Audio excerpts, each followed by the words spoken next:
विधवा माँ। सुनीता को बड़ा शौक था रंग बिरंगे चटक कपड़े पहनने का। पति राकेश भी ये बात खूब समझता। सुनीता, देखो तो मैंने कैसी ब्राइट रेड कलर की साड़ी खरीदी है तुम्हारे लिए। ऐसे ही कपड़े पसंद है ना तुम्हें? यस, बिल्कुल। मैं ना बस ये चाहती हूँ कोई मुझे देखे तो कहे, यार कितनी रंगीली और चटकीली लग रही है। सुनीता की मासूमियत भरी बात सुनकर राकेश भी हंस देता है। तभी वहाँ उनकी बेटी पीहू आ जाती है। माँ मुझे भी दिला दो ना इस रंग की फ्रॉक। जरूर बेटा, लेकिन पहले मम्मी की तो अलमारी भर जाए, तब जाकर मेरे और आपके कपड़े आ पाएंगे। नहीं बेटा, कल मैं आपको लेकर चलूंगी मार्केट। वैसे भी राकेश, दिवाली आ रही है ना, और मुझे घर सजाना है। हाँ मैडम, मैं आपके शौक जानता हूँ। पूजा में तुम्हारा कितना मन लगता है। सच में सुनीता, तुम्हारे शौक पूरे होते रहे, मैं तो बस इसीलिए कमाता हूँ। कुछ दिनों बाद सुनीता राकेश को कहती है, सुनो ना, कल से मैंने सुंदरकांड का पाठ रखा है, हो सके तो छुट्टी ले लो ना ऑफिस से। मुमकिन नहीं है सुनीता, सबके इंक्रीमेंट का टाइम है।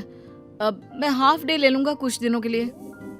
सुनीता के घर आए दिन कोई ना कोई पूजा पाठ चलती ही रहती। फिर एक दिन पड़ोसन कहती है, अरे राकेश भैया, सुनीता कहाँ है? मेरी बेटी का संगीत है, उसे बुलाया था, अभी तक नहीं आई।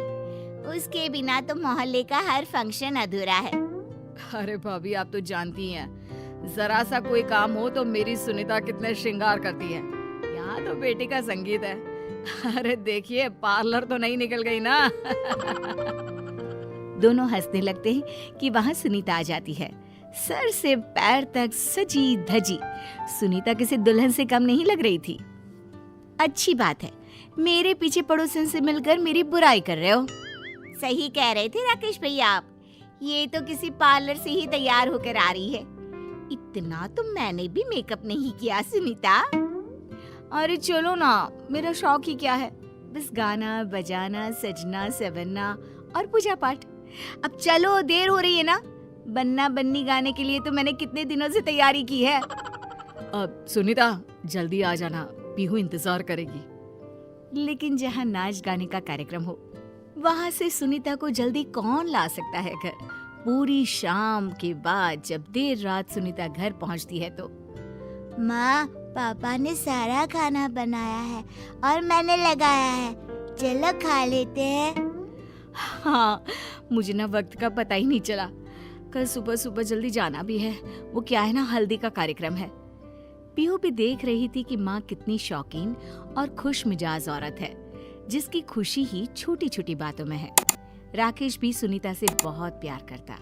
फिर दिवाली के दिन, क्या बात है सुनीता, घर तो ऐसे जगमगा रहा है जैसे राजा राम की वापसी उनके महल में नहीं, बल्कि हम लोगों के घर में ही है।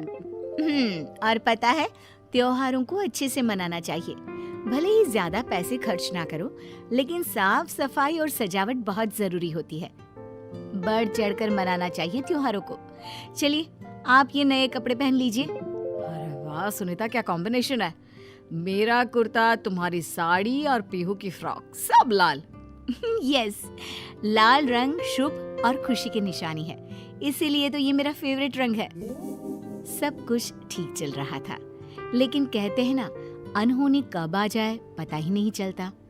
राकेश अचानक से किसी बीमारी का शिकार होता है और उसकी मृत्यु हो जाती है 1 महीने बाद। माँ कुछ तो खा लो, पापा के जाने के बाद से आपने कुछ भी ठीक से नहीं खाया। पीहू बेटा, मेरी तो सारी खुशी ही पापा से थी। वो नहीं रहे तो मैं भी जी कर क्या करूंगी। तभी सुनीता की माँ कहती है, कैसी बात कर रही है बेटी, तेरे भी पिता का समय से पहले ही स्वर्गवास हो गया था। मैं भी यही सोचती तो तुम लोगों को कैसे पालती। पीहू के लिए ही सही, पर बेटा तुझे जीना है। सुनीता को माँ की बात ठीक लगती है। धीरे धीरे वो खुद को संभालती है। एक रोज सुनीता बाजार से सामान लेकर घर के पास ही थी कि मेरी बेटी की शादी का संगीत है। समझ में ही नहीं आ रहा कि किसे बुलाऊं जो अच्छा गाती हो। सुनीता को बुला ले। बहुत अच्छा गाना गाती है। हट, कुछ भी बोलती है। अरे पति नहीं है उसका, और तुझे तो पता है ना, बिना पति वाली औरतों को शुभ काम में नहीं बुलाया जाता। सुनीता जब ये बात सुनती है तो घर आकर रोने लगती है।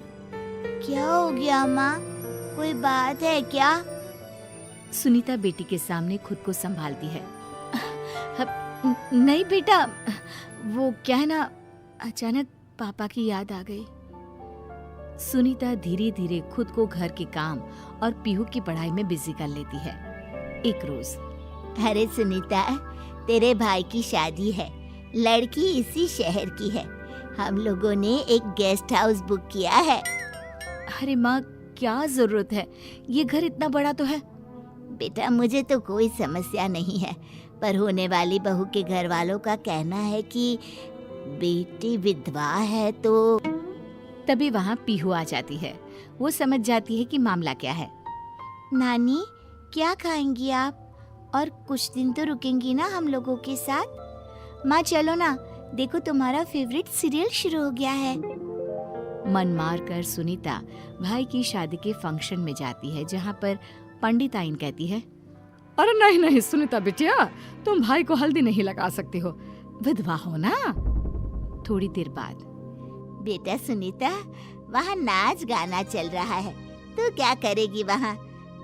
यहाँ आकर बैठ हम सभी बुढ़ियाओं के पास। पर माँ, मेरे भाई की शादी है।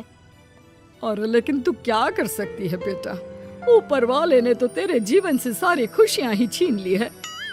सुनीता को बहुत रोना आता है। वो जोर जोर से रोने लगती है कि सुनीता का भाई कहता है, अरे दीदी, खुशी के माहौल में मनहूसियत मत फैलाओ ना। सुनीता घर आ जाती है। वो अपनी अलमारी खोलकर देखती है तो सारी साड़ियाँ लाल और चटक रंगों की होती हैं। वो सभी को पैक करके बंद कर देती है। पीहू माँ के हर गम को समझती है। और फिर वो दिन भी आ जाता है जब पीहू की शादी तय होती है। अरे कौन करेगा पीहू की शादी के सारे रस्मों रिवाज? मैं करूँगी, मेरी भांजी है वो, या फिर पीहू की बुआ कर ले। लेकिन तभी पीहू बोल पड़ती है, मैं शादी तभी करूँगी जब मेरी माँ शादी के सारे रस्म खुद अपने हाथ से करेंगी। लाल रंग की वो वाली साड़ी पहनेंगी जो पापा लाए थे, याद है ना माँ? सुनीता की आंख भर आती है। तभी पीहू माँ को ढोलक ला कर देती है। माँ, जरा गा तो वो बन्ना बन्नी वाला गाना, जिससे पूरे मोहल्ले में रौनक लग जाया करती थी। सुनीता को बेटी का सहारा मिल जाता है। वो मुस्कुरा देती है, लेकिन जैसे ही वो ढोलक बेटी के हाथ से ले रही होती है कि पड़ोस की बुढ़िया बोल पड़ती है, अरे ये तो अपशकुन है। अपशकुन?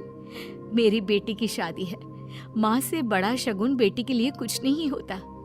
और हाँ, ये नहीं है तो क्या हुआ, इनका प्यार और नाम आज भी मेरे साथ है। समाज को बदलना ही होगा। फिर क्या, पीहू की शादी का सारा काम सुनीता बढ़ चढ़कर पूरा करती है और विधवा माँ के हाथ से ही पीहू की विदाई भी होती है।